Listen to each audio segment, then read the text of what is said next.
Welcome back to another episode of the Jesus Cartel. It's been an unusual week. You've been gone. I've been present but gone in my mind. Mm-hmm. And, man, there's a lot happening. Tell me where you've been the last week, man. Yeah, so the main thing that's happening right now is Nature's Gardens Omega Deluxe Mix. Good for the soul. In this purple or red bag that I have. Could be either. Let the viewer decide. Now that we got our non-sponsors out of the way. I think that should be a segment we add. It's like sponsors we want to have. Maybe if we shout them out anyways, that would be like... I'd really like to have one for these white cups that I use, but I'm not even sure who makes them. But, yeah. I mean, who do we get them from? Parker? So we get them from Parker. And usually out of the 24s, today out of the 16s, I have one almost every time we do it. Maybe we can make some money out of that. But we got to figure out who makes them and see. Well, maybe if Parker's a sponsor, they can at least be distributed to us for free. Distributed? They can give them to us. No delivery fee, babe. Just at cost. Yeah. So I just got back from Vegas. Yeah. So very first time I've ever been to Las Vegas. Go out there for the LSU game. Stay for several more days. Have a great time with family and friends. And it was amazing. And a little tired today, but everything's good. Got to see the Grand Canyon and hang out there for a good long time and climb some rocks and take some pictures and have a good time. And we had a good time. We didn't lose anybody in Vegas. Nobody lost their house or anything like that. We did anybody come back all happy? Did anybody take you up on for the viewers before Clay left? Yeah, pretty much everybody that he talked to. Well, that's obviously an exaggeration, but a lot of people that he talked to, he asked them. He said, "Do you want me to carry a large sum of money with me to Vegas and put it on red or black while I'm there?" Did anybody take you up on it? Nobody took me up on it. Cowards. Now, I only told that to people that I thought may take me up on it or had the money to take me up on it, and then you.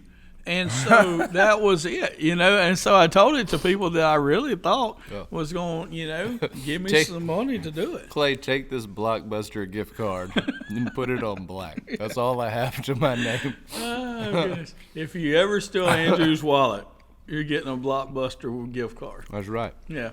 It's probably got some money on it. But no, nobody took me up on it. It does.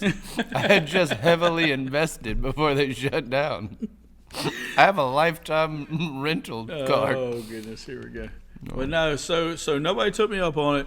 I will say this. I didn't play any roulette. That just isn't my deal. It's not gambling if you know you're going to win. Yeah, that's right. And shout out to the people who know what movie that's from. But we had a really good time. Everything went well. Like I said, we didn't lose anybody. Brought everybody back. Everybody had a good time. And so, hey, successful trip, There's something that happened on that trip that we have to talk about, even though you don't want to talk about it. Okay. Who went to the Blue Man Group? So Becky, Gretchen, and Jennifer. That was the only thing I cared about. They went to the Blue Man Group, and they enjoyed it. They said that it was a little more silly, but they enjoyed it. It happened to be, it was in our hotel in the Luxor. So while we went to the ball game, they went. So, and that's something really cool that I want to talk about too. But while we were at the ball game, they went to the Blue Man Group, and they enjoyed that, and it was there, so it was convenient, easy, wasn't real expensive, and it was good entertainment. So they enjoyed that. Now, while they did that, not only did Jeff and I go to the game, but Miss Lily Harvey, the graduated fresh start, went through the Women's Center, internship, staff member, now one of my best friends in the world. she was out there with us too. And the one who runs all the Millie Matter. All the Millie Matter That's stuff. A And lot so, of people that may not be associated with us necessarily would be aware of Millie Matter. Right. Sure. So she runs an overdose awareness advocacy group that is now, everywhere. So she is in Vegas for the LSU game, but because it was overdose awareness day and stuff and everything, she was able, because she is Lily, to get the Vegas sign that everybody takes pictures in front of. The outside lights were lit up in purple.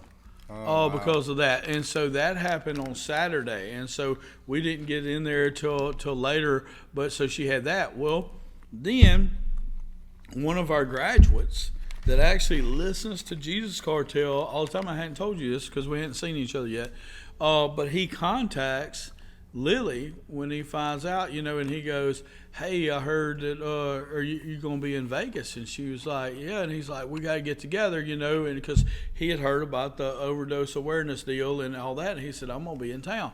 So she texts me to find out, hey, is this guy for real or not? It's like, yeah, he's one of our great, great graduates and listens to Jesus Cartel all the time and yada, yada, yada. And told her who he was, and she was like, cool. Well, they ended up getting together Saturday night, and with the lights and everything, and then become friends and stuff, and then met up with us on Sunday, and we all got to go to the game together and hang out. So Rich Talley got to hang out. Yeah, he got to hang out with us. I was hoping it was Rich yeah, when it you was started Rich, talking.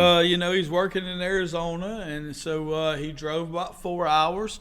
And got to come to to go see the sign and everything, and then got to go to the ball game with us, and we hung out on the way there. We didn't see each other after the game, but him and Lily ended up becoming friends and stuff, and pretty small world, but yeah, it was really, really cool. That's great. Rich is a great guy. Yeah, so I'm talking. He's been one of my favorite people that's ever come through. Right, and so we're walking from Luxor to Allegiant. We're walking over this big bridge, and then when you turn from the bridge, and he starts telling me exactly what God did in his life and when, and how it changed him forever. And I know, I knew him before, and I know him now, and all that. But just getting to hear that story while we're walking into this big, huge game, just brought me joy again to see what God has done in his life. And because he knows specifically what God said when he said it and how it worked, and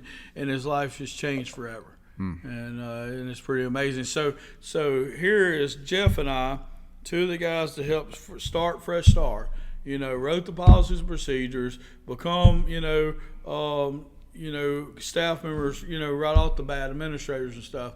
And we're walking with one of the most successful women to ever come out of our program, and then a very successful guy to come out of our men's program, and we're walking to the ball game with him. And that's pretty amazing. That's a cool thing. Yeah, amazing. You wouldn't have had that on your bingo card when it all started. There you go. That's yeah, pretty amazing. That's neat. I had somebody ask me one time, because I've made the comment a few different times about a few people over the years that this person or that person is one of my favorite people that came through, and they were like, well, what makes a person your favorite, like one of your favorite people? And for me, the answer is actually really simple. They cared. Yeah. Like, you could tell they cared from the moment that they showed up, and it is almost unusual to meet this person and have to wrap your mind around the fact that they had done the things that they did before they got there. It just doesn't even make sense, because from the moment that I met them, they had already flipped some sort of switch in their mind. And that doesn't mean they necessarily understood it all, but they had made a decision already. They came with an agenda, and not an agenda for themselves selfishly, an agenda to just be different. And and those people, that's not what makes them my favorite off jump, but that mentality as it grows and develops, the way that they handle themselves, the way they behave, the interactions that we get to have, before it's all said and done, we end up having a great relationship because of it. There's a lot of people whose personalities I really enjoy, but they aren't one of my favorite people that come through. It's just different because personality without purpose, I mean, what's the point? What value are you really? That was me for a long time. Personality, no purpose. I wasn't actually good for anything. You may enjoy having me around, but I wasn't going to add anything to what you had going on. You weren't better because I was around. I didn't elevate things. And so, I enjoy people who elevate people. And Rich is one of those, I can think of a few. I'm not going to try to flatter a bunch of people, but those people know who they are. Well, both of those people, Rich and Lily, make people around them better. Mm-hmm. And so I know that about Lily, but I've just genuinely not got to spend much time with Lily. She does so much with the overdose awareness and stuff, and I have got to go speak at one of those events before when it was in Alexandria, which is where her and I are from. And but outside of that, we've really not got to hang out a lot because she does so much with the Women's Center, and I'm just kind of pulled different directions. Well, I'll tell you two things about them. This is really all you need to know. They both went to Vegas by themselves. Of course, Lily has friends there, but she flew by herself, staying with a friend, and she went to the ball game by herself. And Rich drove 4 hours there, got a ticket, and went by himself. And, when... A ball game ticket? Yeah, got a ball game ticket and went by himself. It's something I've never done before. I've been in a lot of ball games, so I never go by myself. And that's important because, like, when we dropped Lily off, we dropped her off 5 sections around from us. And she goes, yep, I'll have a lot of new best friends by the time I get out of here. Mm-hmm. Well, Rich is the same way. They're going to meet people wherever they are. They're comfortable in who they are. They don't have to have anybody else, but they're going to meet people around them, and they're going to make friends, and they're going to be, the cool people right there, and that's just the way both of them are individually. And so that was just a characteristic in both of them I thought was pretty cool. Being genuine allows space for that. It's a cool thing. Yeah, so we had a good trip. And like I said, any trip where there's no fussing, no fighting, nobody loses anything, and everybody comes back, hey, that's good things, We had a good time.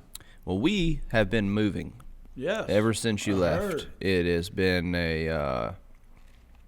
it's a good thing, but man, does it jack with my schedule and my lifestyle. It's unusual because I am far more fatigued on a day where I do very little than I am on a day where I do a lot. Mm-hmm. I don't understand the biological reasons that is, but I can just tell you that if I spend all day sitting on a couch watching TV and then I go to sleep and wake up the next morning, I'm going to just feel miserable. Mm-hmm. And moving is not sitting on a couch watching TV, but compared to what I normally do, it's kind of sitting on a couch watching TV. Yeah. It's just walking basically. Nothing's particularly heavy other than a couple of items. And I had, by the way, a couple of guys from Fresh Start helped me get some of the heavier things out of the house. Mm-hmm. Fantastic job. Mm-hmm. I could not be more impressed with what they came and did. Normally, when you get people to help you, they come over and they just kind of stand around and they look, and you pretty much still have to do most of the work. And this is what I was anticipating. Mm-hmm. I just needed somebody to get the other side because Courtney couldn't.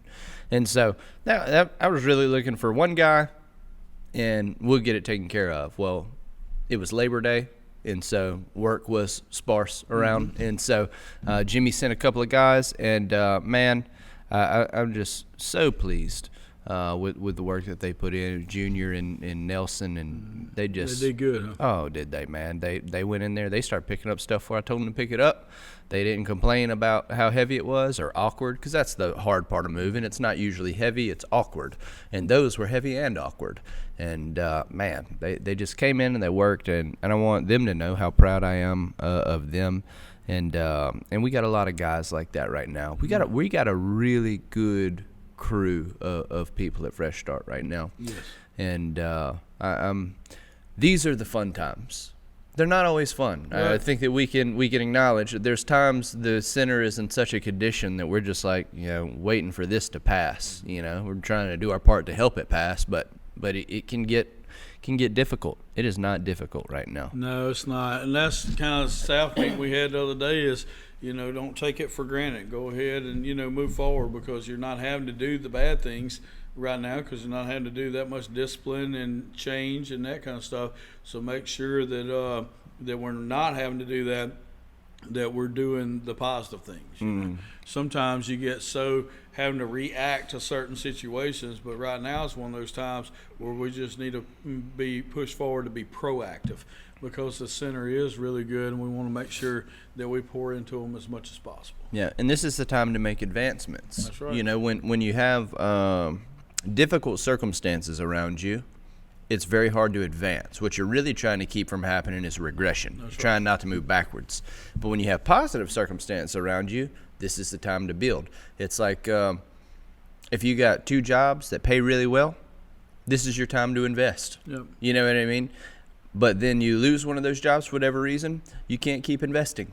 Right now, you got to figure out how to slow the bleeding, and we are in an investment period around not just Fresh Start, but a lot of the groups that we're in. A lot of the churches are growing right now. A lot of the people around us are coming to Christ for the first time. This is an investment stage in life, and it's a lot of fun. Mm-hmm. And part of that is the reason I'm moving. I'm now on staff at Crockett Point. And, man, things have been just hammering over there. It's been fantastic. And they asked me to come on staff, and then they offered me to live. They have a 4-bedroom, 3-bath parsonage over there, and they talked about it and just asked if that would be something that I'd be interested in doing. Well, I've got, 4 children, and so a 4-bedroom, 3-bath situation is a significant blessing for us.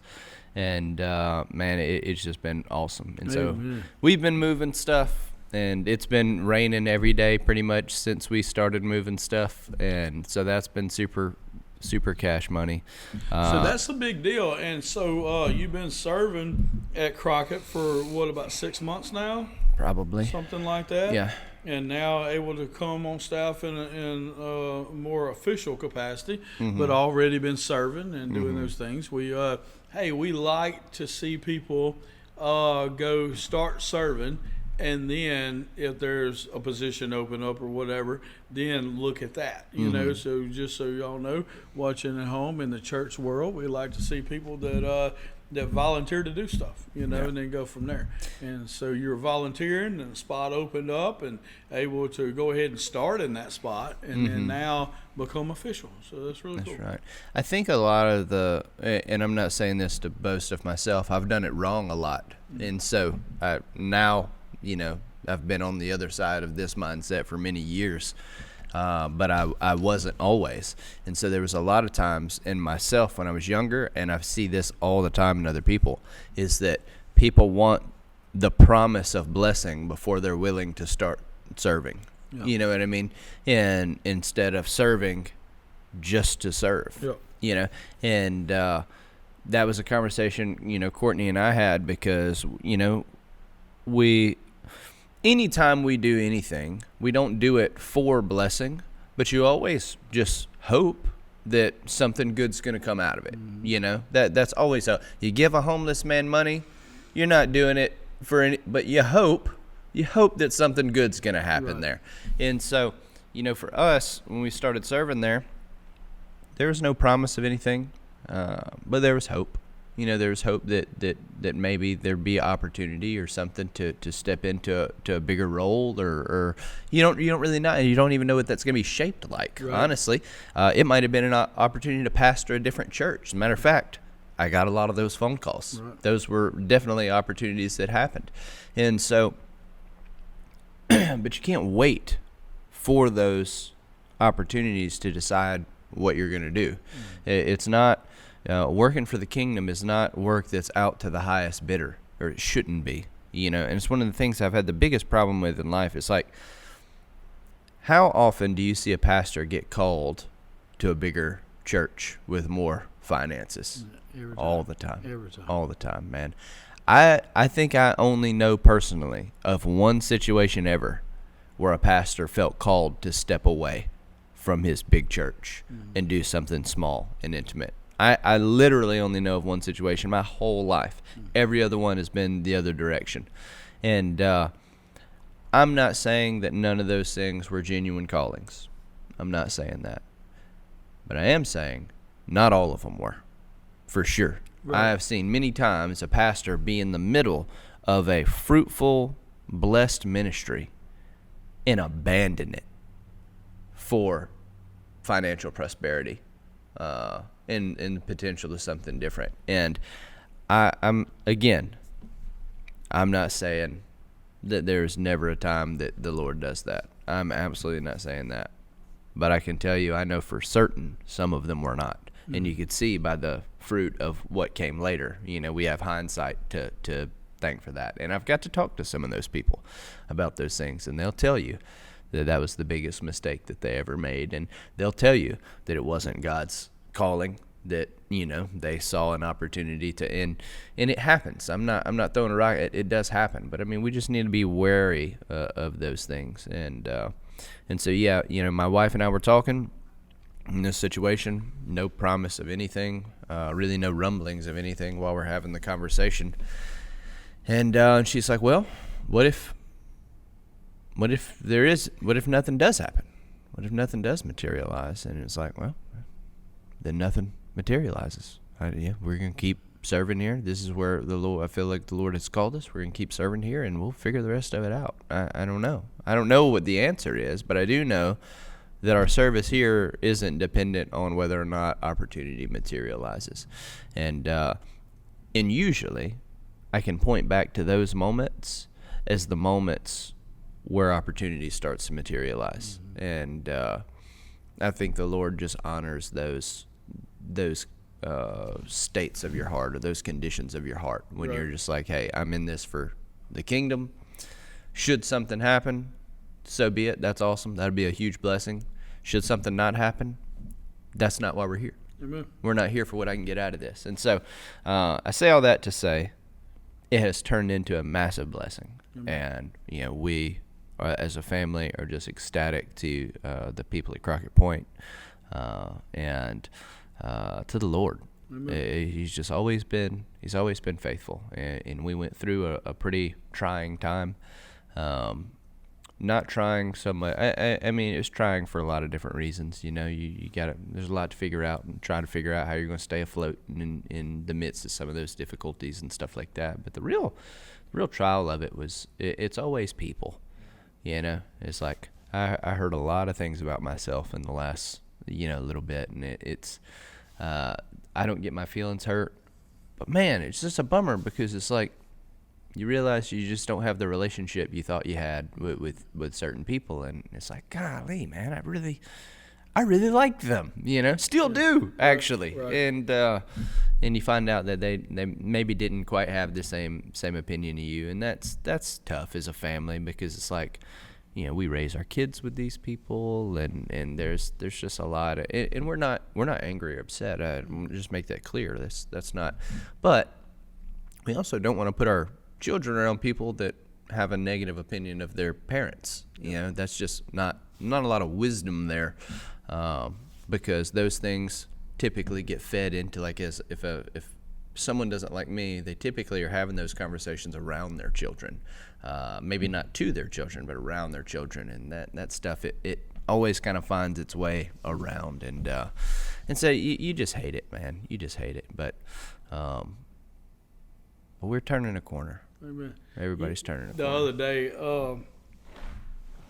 somebody, I know who it was, and but they said, yeah, so and so don't like so and so, and I like both of those people, mm-hmm. And it hurt my heart just to hear that so and so didn't like so and so, and I said, oh, okay, and walked off or whatever, but here I am thinking, man, I need to go try to bridge that gap, and it ain't got nothing to do with me. I just like both of the people, and don't know why they shouldn't like each other, and maybe the other one does. I don't really understand all that. I've just not ever been into that petty stuff, to where, something that you think somebody might have said or this or that, or you think this. Man, that's what grown-up conversations are. Mm-hmm. There was a guy the other day that had a misconception about me on an issue, and the only reason why he even brought it to me was because I asked him to pray for me in another deal, and then come to find out he had some kind of, idea of something that wasn't accurate, at all. But I was glad that he brought it to me, because I was able to let him know it wasn't accurate, and he realized, quick that it wasn't. But as long as you don't have those conversations, then you don't know. Yeah. And then, we have this, in our mind, it just gets worse and worse, in the psychology world and stuff. We just call it self-talk, to where you're talking to yourself in your mind, you're making it bigger than it really is. And so I think if people just learn how to conversate better and have conversations with each other, I think that this world would be a better place. Oh, yeah. No question. And he's like, well, I hated to bring this to you. And I was like, well, I hated that you thought something that wasn't true. Yeah. I don't hate the conversation. I enjoy the conversations. Yeah. Now, just to teach people, have the conversations in love, the tough ones. Don't do it when you're upset. Don't do it when you're agitated. And don't, try to take out as many preconceived ideas as that you have, and have the conversation. And, don't be sharp or anything like that until you understand, for sure what's all going on.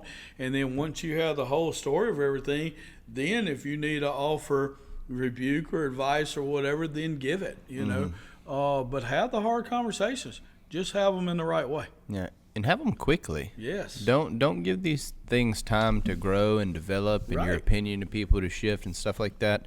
There was a situation not too long ago where there was a rumor that was being spread about a person. I say a rumor. I didn't know whether it was a rumor or not. It was just a story.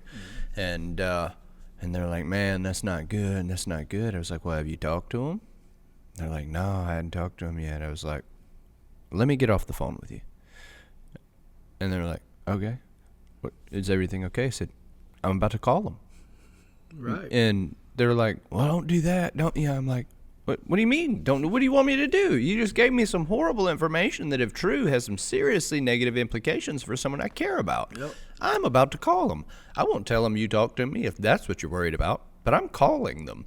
And so got off the phone, called them, and asked the person about it. I said, hey, look, man, here, love you. Here, I'm not gonna beat around the bush. Like, here's what I'm hearing. Is there any truth to it? Was there? Oh no, man. Here's what happened. Here's where I was. Here's what was going on. I was like, okay, well, just know that if that's not true, you come talk to me, okay? And they're like, yes, sir. Yes, sir. I will. Absolutely. And all right, good deal, man. Love you. Talk to you later.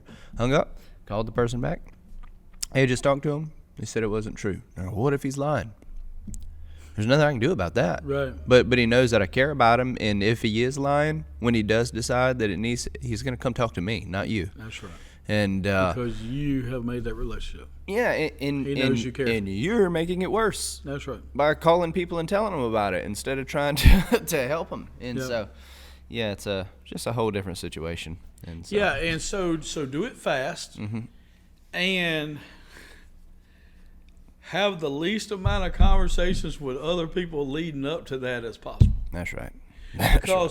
Because the guy that told you that, how many other people has he told it to? And then you're the first one that actually did anything about it. Yep. And then how many of those people did he go back to and tell that he was wrong? Yeah. But because here's the deal. You think he's so worried about whether this guy's lying or not, but really he's the one that lied. Mm-hmm. Because he told a story that he based on the facts that he had, but he didn't have all the facts. Yep. In fact, in this case, he had none of the facts. That's right. He's just telling. So not only is he gossiping, but he's lying. Yep. He's telling a story that did not happen. That's a lie. Mm-hmm. And so I hear people say all the time, well, if this happened, it would be really bad. Yeah. Well, why we even got to go there? Yeah, it makes me think about like on social media where people will share different posts and stuff that are just wildly inaccurate. Right. And if you even look at the picture, you can tell that it's been it wasn't even edited well to where it looks like it's clearly been doctored. The font is different where the information's supposed to be, and people just wildly share misinformation. It's just become commonplace, and it's like, man, that's you. You are responsible for the information that you share. Right. Good, bad, or ugly. You are. You're responsible for it. I had a girl on Facebook say something bad about Fresh Start one time, and it wasn't us. It was somebody that had moved some things or whatever, and she just assumed they hired Fresh Start, and they didn't. They hired somebody else. It had nothing to do with us at all. And so I called her to let her know that it wasn't us. And she goes, okay, thanks for letting me know. And I was like, well, are you going to pull down your post? And she's like, yeah, I'll pull it down. I was like, well, good. Are you going to make another one that says, hey, it wasn't Fresh Start and I figured out who it was? And she was like, no.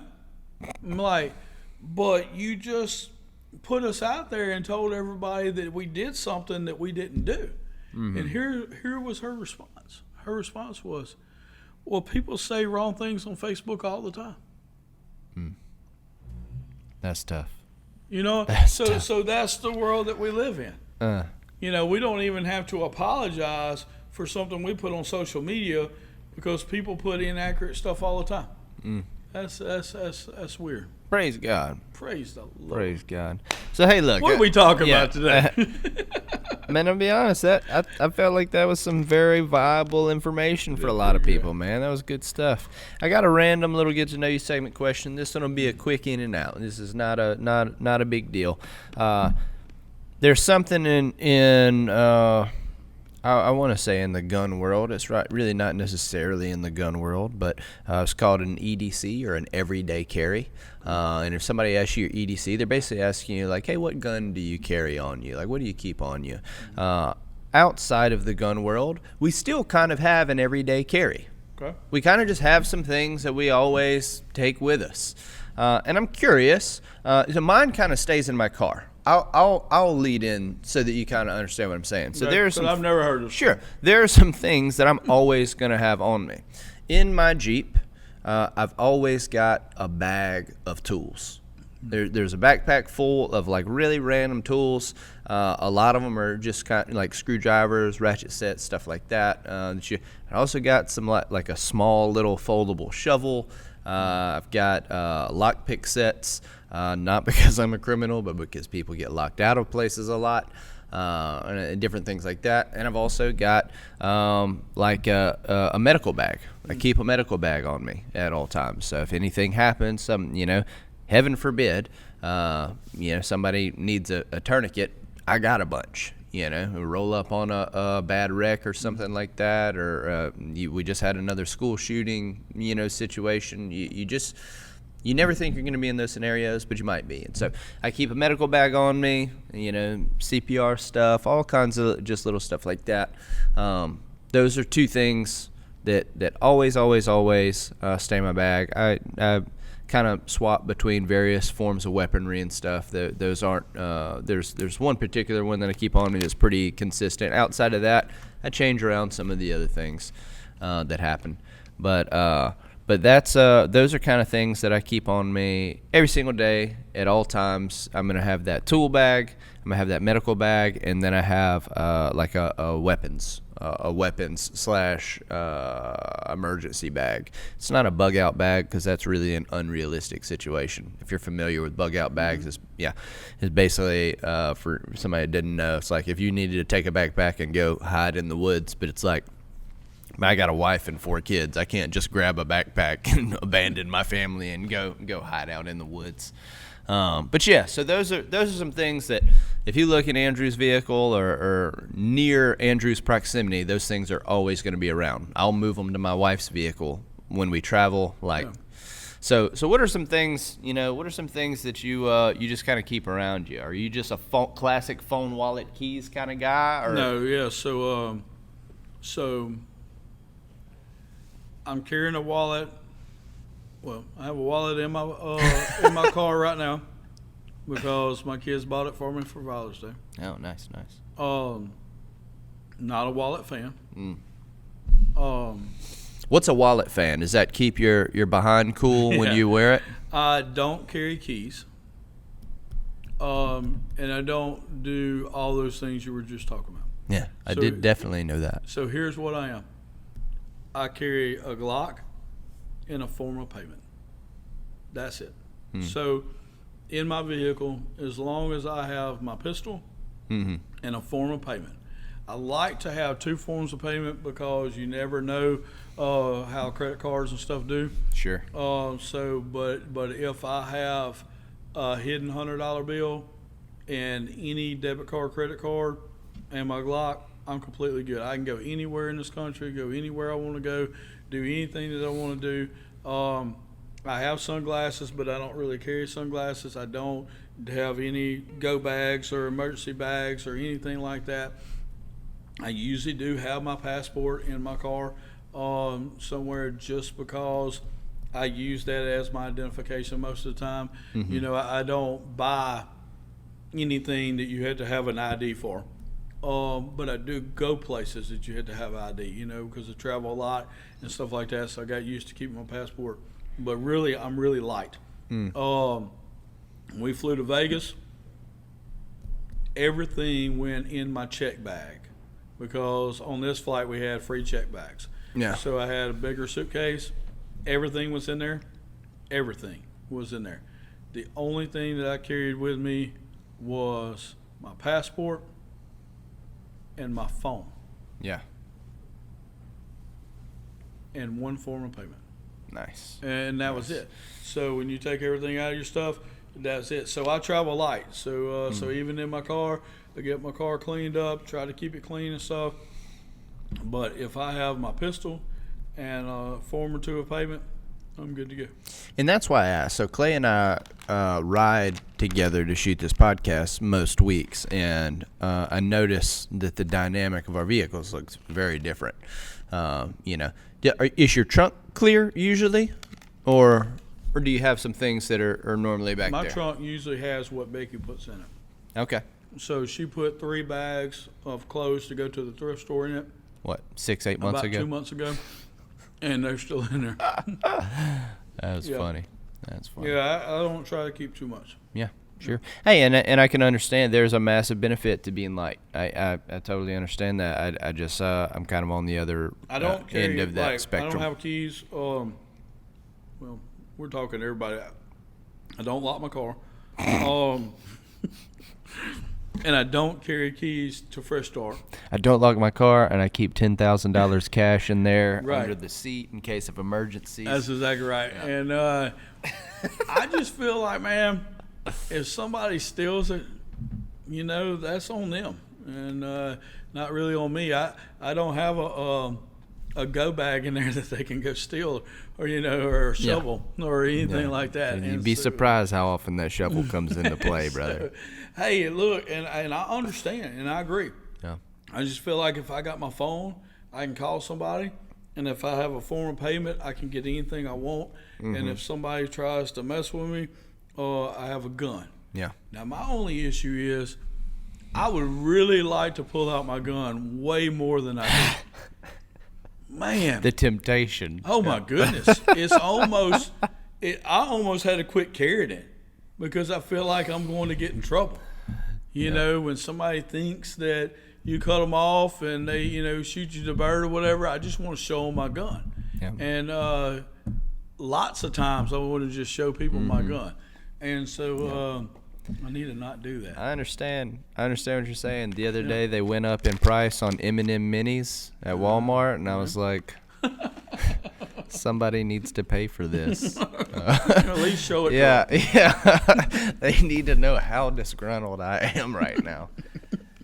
Now there was a situation not too terribly long ago where a guy fell out in the middle of a crowd, and there happened to be an EMT nearby.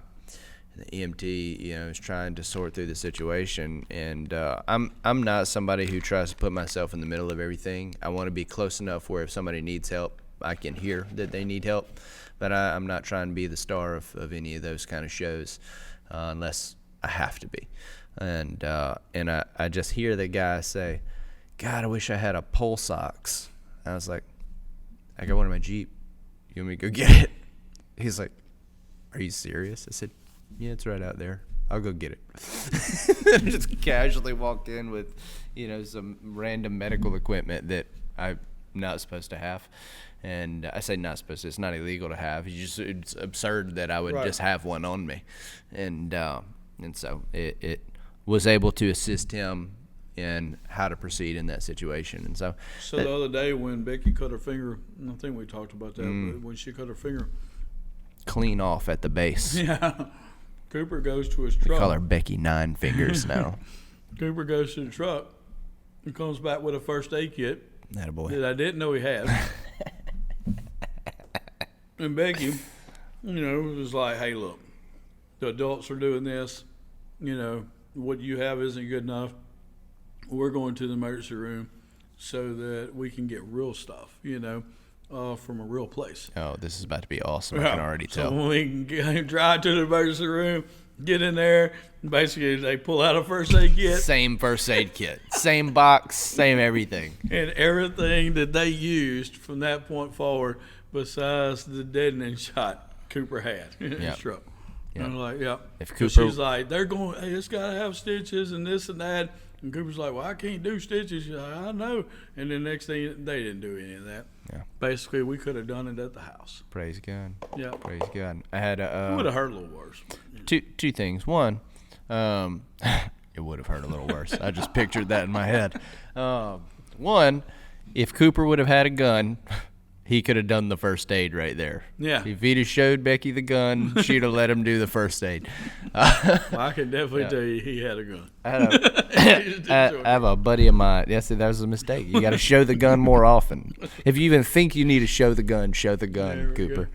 I had a buddy of mine in high school that was, I don't want to say I'm not anti-doctor. I'm just not going to go unless there's absolutely nothing I can do about it. And I had a buddy of mine in high school. He's my best friend, and he got this. He had this really big knot of fluid on his arm, and he would just when he'd get these, he'd just cut them himself. And one time he did it in it ended up cutting it too deep and ended up bleeding everywhere. And he calls me. And with some expletives, but he's like, I'm gonna, Andrew, I messed up. He's not so. He's like, I'm bleeding everywhere. And I was like, where are you? Where are you at? He's like, I don't know what's about to happen. I gotta go. And he hangs up. So he calls in a panic, tells me that he's cut himself and he's bleeding everywhere. I ask him where he is. He doesn't tell me, and then he hangs up the phone. And so I start driving, trying to figure out where he is. And his parents are split, so I don't know. I'm not sure which place he's at. If he's even at one of those. He was a big outdoors guy. He could have been in the middle of the woods. It's how he was. And by the time I found him, he had gotten a fishing hook and some fishing line and sewed that thing back shut. And so that's not me.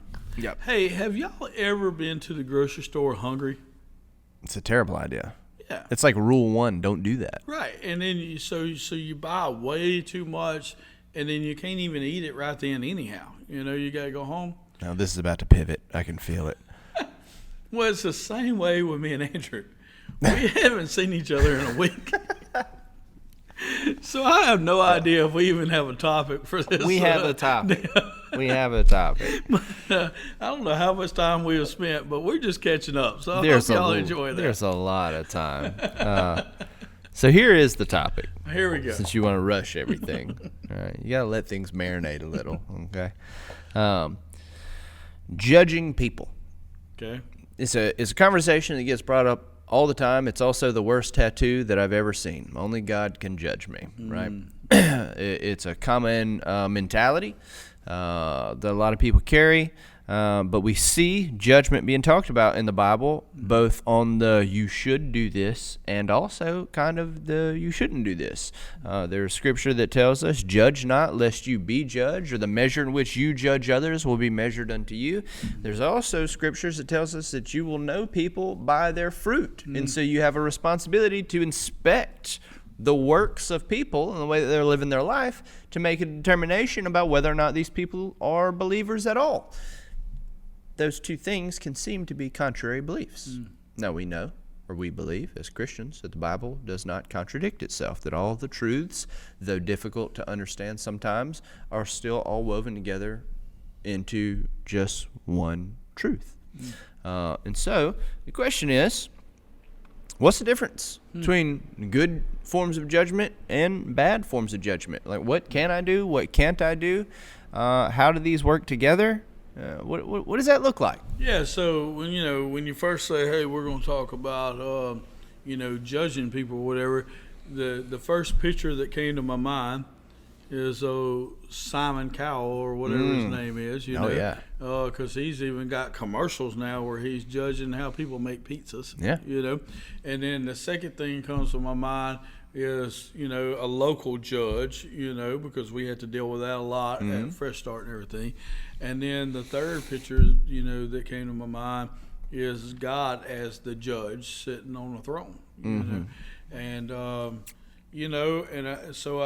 that was just the three pictures that come to my mind, kind of in that order.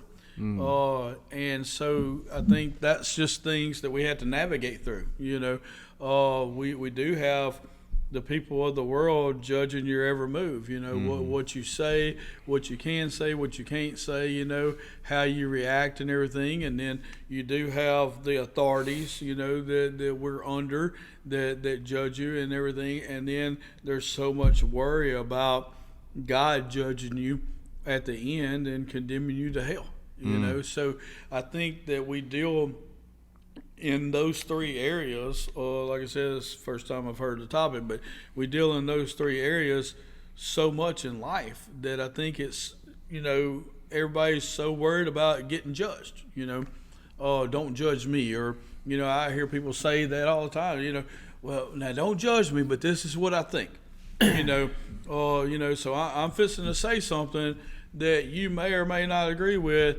but don't hold it against me, so they're worried about that, and that's a legitimate worry. Now, the person that's like, hey, now, don't be judging, don't be judgy, or don't be judging me or whatever, that person knows that they're wrong. Yep. That person knows they're wrong. The first person is like, they're kind of, a little more innocent. The second person's that way. But anyhow, with all that being said, I stand by the deal is the Bible says that you will know people by their fruit. And that tells me that we are supposed to judge people and situations continuously. Sure. Just like you said earlier about that if somebody had an issue with you, you don't want your kids around their kids because of what's going to be said. So we have to judge that situation. Now, ultimately, God is the ultimate judge. So I'm not going to, condemn somebody for heaven or hell or, any way, because I don't know. That's not my deal. But I do know fruit. Yep. And I do see fruit, good and bad. When I was in Las Vegas, there was we went to an area of town that a lot of people told us to go to. And as soon as we get there, I'm thinking, this is really probably not the best place that we need to be, And the ladies get away from us for just a second. Yep. And just a second, it's just kind of squirrel type deal, We're looking here, they're there. And had to call them to ask them where they are.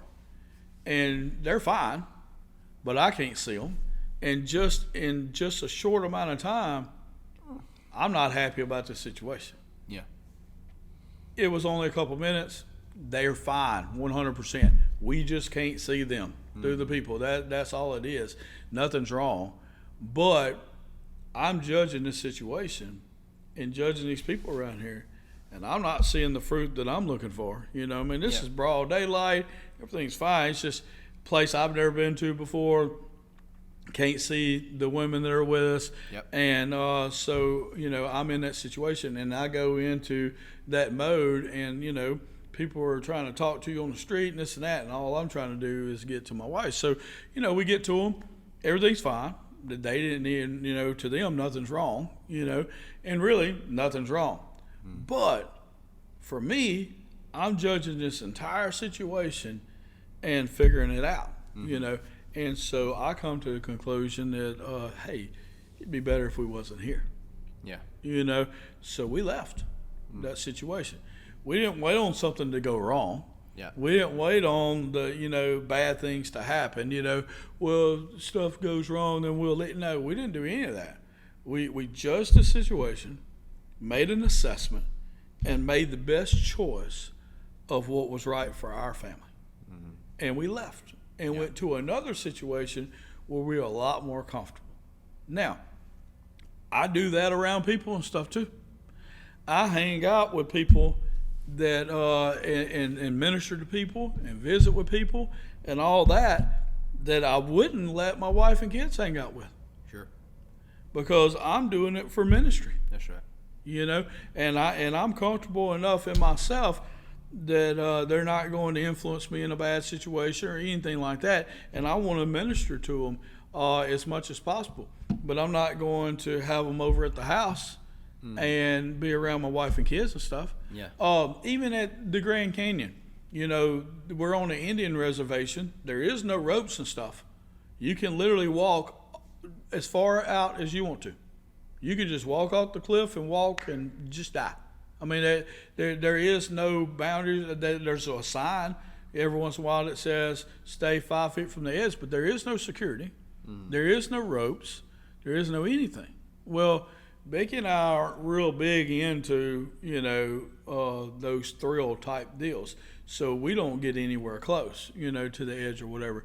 But she is, I'm standing, you know, several feet away from the edge. She gets in between me and the edge one time, you know, is all it was. And there was enough room to where somebody else is walking and they can walk in between us. Well, I'm not going to allow that to happen. Because what about if the person that walking in between us falls and hits Becky? Now Becky could literally go over the edge. I don't trust that person walking in between us. So now we're going to get back together and she's going to be on this side of me. You know, so we have to judge situations. I don't know that girl. You know, I don't know that situation. So I'm going to make sure that we proceed with caution. Now, we went, had a good time, all that. I'm not saying that. But what I am saying is we are going to be cautious about that. Well, it's the same way dealing with people. Hey, I'm going to let people, you know, have a certain amount of influence, but not let them cross this line over here. Yep. Why? Because, hey, this is a trusted side over here. That's right. You know, I don't let everybody pray for me. I don't let everybody lay hands on me. I don't let everybody share a word from the Lord with me, you know, because, hey, that's reserved for relationships. That's reserved for trust, you know, and if that means that I'm judging you because I don't really, you know, want you to lay hands and pray for me, take it the way it is. Yeah.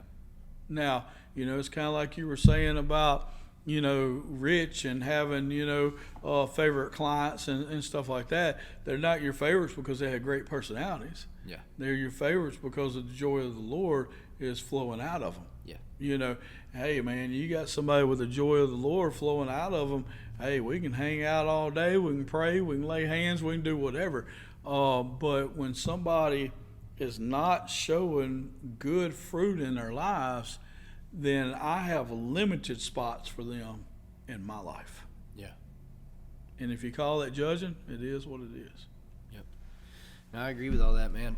That's good. You know, you got different levels of judges in the world. You know, there's a city judge and there's a federal judge. And those are different.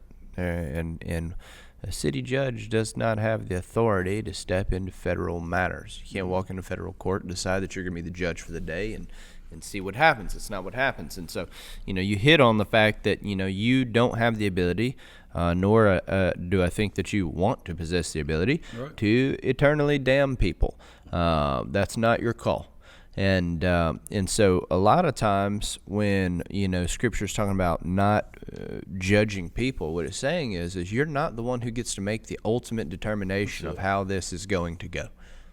That is not your job, and rightfully correct, because there was a time in my life where a lot of people would have made the wrong one, And now I made a joke earlier, like would not have been on anyone's bingo card that I'd be a pastor for 14 years by the time I'm 33. Right.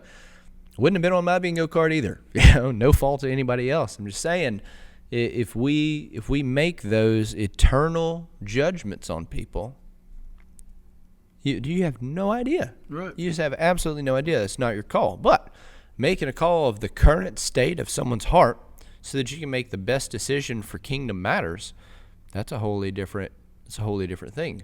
We have been given the authority to do so. That's why he says that you'll know them by their fruit. He wants you to recognize who is in the kingdom right now. And that's what we're trying to determine. We're not trying to make an eternal determination. We're not trying to put people in a box and say, you're not a believer, nor shall you ever be. That's not what we're doing. And you shouldn't do that. That is absolutely wrong on a lot of different levels. We don't have the authority to do that. But we do have the authority to make that determination about whether or not that's a current state of that person's heart, because it drastically changes what happens next. We as shepherds, not just as pastors, but as shepherds of our family, which, we all have family and different people like that we shepherd. You have a responsibility to keep those people safe from wolves. And so you need to. How do you do that without making any sort of determination whatsoever? Well, you don't. You let everyone in, and you just see what happens. Right. And when the wolf attacks, well, you'll go after the wolf, but not before you've lost some sheep. That's not what we're trying to do. That's not what a shepherd does. Yeah. A shepherd doesn't watch a wolf walk in and say, it could just be a big gray sheep. That's not what happens. Right. And so that's not your responsibility. Your responsibility is not to turn a blind eye to everything that's happening and just let it roll. And, the people that have the only God can judge me mentality, I don't even know where to begin with the problems with that. Yeah. One, in terms of your eternal damnation, you are correct. Two, that's not a good thing. Like, in terms of, like, if that's your mindset, like, that's not a conversation you want to be having right now, more than likely. The other thing is, it's also not true in terms of just judgment as a simple word. God is not the only person that can judge you. That's why everyone else is doing it. Mm-hmm. If he was the only person that could, everyone else would lack the ability. They clearly don't lack the ability. It's why you're so frustrated. And typically the threat to only God can judge me type people towards other people is returned judgment. And so it's like, if you're going to be judgmental of me, well, here's what I'm going to think about you. It's like, your threat is literally the thing you're telling me can't be done. The argument implodes on itself. It's the silliest thing. The reality is, if you're saying only God can judge me, what you're saying is, more than likely, I'll say 99.9% of cases, what you're saying is, I recognize I'm wrong. I recognize I'm wrong, but I'd really rather not have to deal with anybody about it. And they lean into a partial truth to try to justify the fact that they should be free to make whatever bad decisions they want. But here's the deal. I have a wife and children that I care very dearly about. You are not free to make whatever decisions you want. And the minute that I feel that those decisions will affect those people, I will put a unbelievable halt to whatever you're doing, and one that could send you to that judgment seat that you're so excited to go to. Not prepared for. And so, don't carry that mentality around. Yeah. It's silly. Like, I'm the nicest guy in the world until I'm not. And my hope in life is that no one ever has to see me not nice. Most people can't even picture it. And great. That's a wonderful thing that I feel like I have accomplished in life, that it's been so long since I've ever had to be that type of violent that people can't even fathom that it could be a thing. Wonderful. I hope that it never happens. But if you continue with the only God can judge me mentality in a way that puts my family in danger, you'll see it. Yeah. And it won't be good for anybody. So let's hit a different side of it. We both kind of hit that side, and let's hit a different side. The different side is that everything that we do in love. So if you want to be a friend to somebody, if you want to be able to reach out to somebody, then have the hard conversations, but make sure that you do it in love. That's right. And don't do it in a judgmental way. That's right. That's the other side of it. Don't do it in a judgmental way. Do it in a loving and caring way. Now, if all you're doing is looking for information, then you're just a gossip person. But if you truly care about somebody and you need to have conversations with them, don't prejudge the conversations. Don't predetermine what you think about them already. Go into it with the right heart, the humble spirit, and in love, and have the conversation you need to have. Ask them, and let them tell you the answer, and the Holy Spirit's going to tell you if it's right or not, and then have the conversation with them. Yeah. And so that's the other side of it. We don't have to, say, well, they're doing this or whatever, and we handle, we started the conversation talking about some extremes, with our family and stuff, but at the same time, we deal with people that aren't bearing fruit all the time. Yep. All the time. We just make sure that we deal with them instead of our family and everything. Mm-hmm. But we don't condemn them and do those things, but we are really, really straight with them. Mm-hmm. We're not going to tell them that you're going to hell, but we will tell them, if you continue in this lifestyle and this, you're going to hell. Yeah. We're not going to lie about it. The Bible is very clear on what you need to do. You're either in Adam or you're in Jesus. I mean, it's very clear. And so the Bible is very clear about a lot of those points. And so we're able to, not lie to them, not sugarcoat it, but tell them the truth, but do it in a way where we hope they can receive it. Now, ultimately, it's on them, but it's our job to do it in love, but it's also our job to do it. Yep. How many times have you heard somebody say, well, I could have told them that? Yeah. Now what they wish they would have said is, I wish I would have told them that. Yeah. But they're not man enough or woman enough to say that. Yeah. So what they say is, well, I could have told you that. We've heard that at the center a ton of times till I started threatening to slap everybody that ever said that.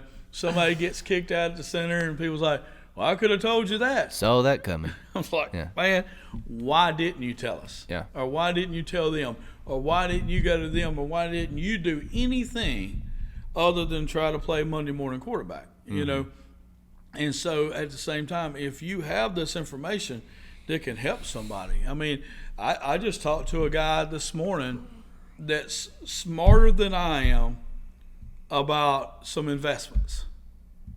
So I know that he's smarter than me. He offered some information to me that I did not know. And so I was able to receive it. And it's going to help make me and my family better. Mm-hmm. Now, what about if he would have just kept that information to himself? Yeah. Then I would have kept going on not knowing any better. And so here I am, get to retirement age and stuff, and I have a certain amount of money, but it's not enough. And now my family's not taken care of. And he could have said, well, I could have told you that. But he didn't. He told me the information. Yeah. He wasn't trying to get me to see things the way he does or do what he does or anything like that. He just had information and was able to give it to me. Mm-hmm. And it's potentially going to make my family better, right? Now, his family stays the same. You know, but what about if he wouldn't have gave it? Same thing with me. If I got a word for somebody, I feel like I'm supposed to share it for them. You know, share it with them. You know, why? Because God gave it to me, and now I'm giving it to them to make them better. No, ultimately it's whatever they choose to do with it.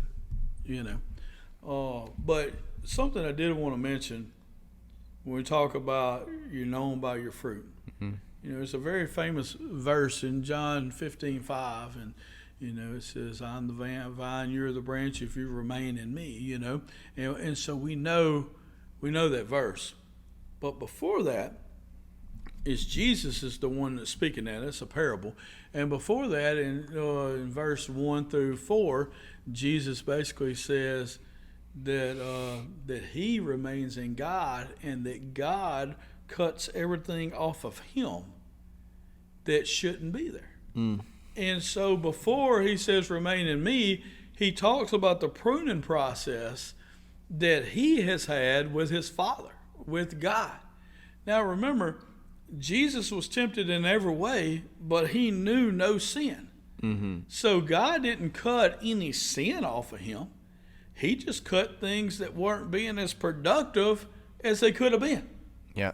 So if getting pruned to show better fruit was good enough for Jesus, why wouldn't it be good enough for us? That's right. So why would we be so arrogant to say that we don't need pruning, that there aren't areas in our life that we can't get better? No, there are areas in our life that we can get better. And if somebody can speak that word into us and help us in that process, that's a good thing.